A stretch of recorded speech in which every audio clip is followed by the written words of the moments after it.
Hey guys, welcome back to Gunshots.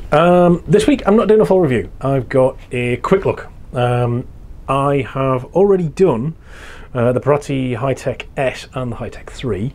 This week I've got a Perazzi Hi-Tech, and I just thought it would be an opportunity, rather than doing a full review, to do a bit of a quick look and overview of the differences between the S and the HT. Just so you know what to look for if you're actually looking at one at the second-hand market, or if you're interested in buying one new.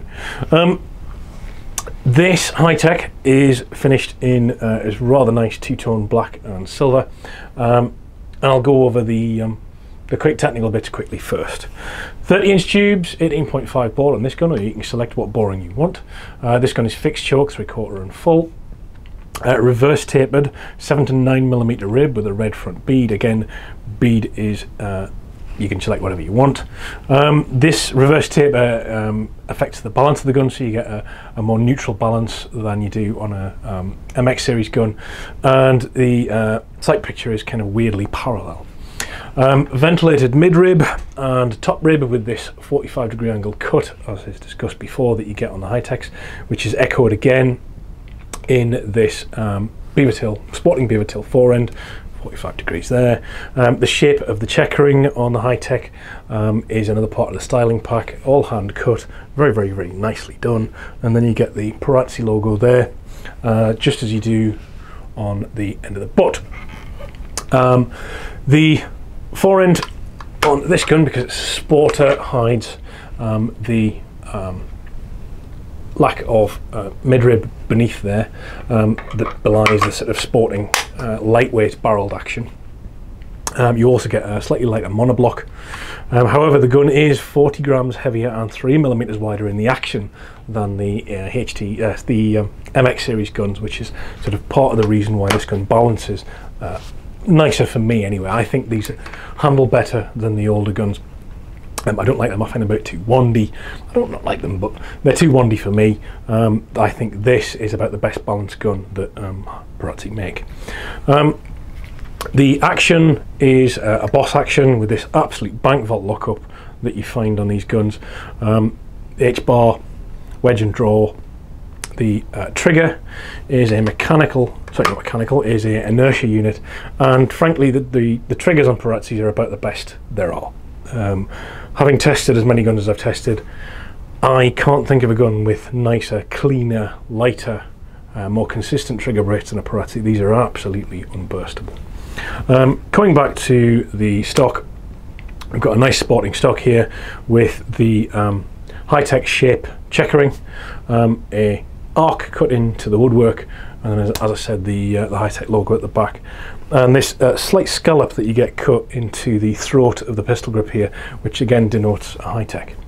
Handling wise, it's an absolute racehorse of a thing. It really is gorgeous to shoot. Perceived recoil is absolutely non-existent. They are superb.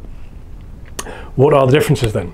So on an MX8 based Hi-Tech, you get no barrel selector. You get a safety at the back. That's it. There is no barrel selector, or you can order one if you want an MX8 action with a barrel selector, but it comes behind the trigger. The trigger group itself is removable. Obviously checking the gun is empty and safe. Pop the gun into safe, push forward on it, and out pops your trigger group.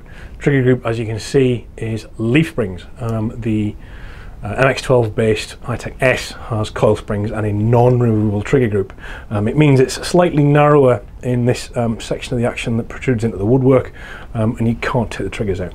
The triggers are user serviceable in that you can change the springs yourself, and if you're interested in how to do that, check the link in the description below. There's a video I made with John a couple of weeks back giving a full tutorial on how to change a trigger spring on one of these guns.